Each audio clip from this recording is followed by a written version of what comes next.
وعلشان بقى تلاقي السلام اللي بتدوّر عليه، جرّب اللي هاقول لك عليه ده.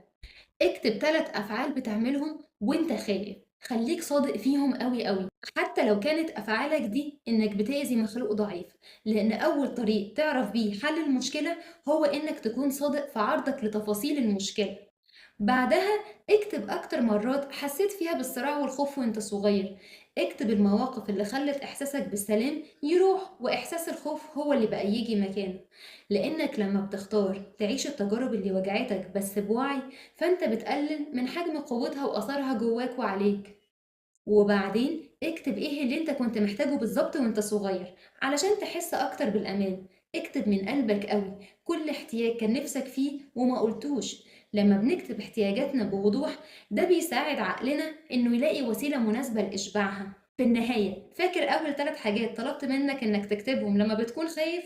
دلوقتي بقى خد قرار لما تكون خايف هتعمل عكسهم تماما. يعني مثلا لو كنت بتزعق اتكلم بهدوء، لو كنت بتهين امشي واسكت، لو كنت بتهرب من المواجهة اقف وواجه، لأن ده هيزرع جواك إحساس السلام اللي غيرك عاوز يحسه منك، وعليه هيعود عليك انت كمان بالسلام.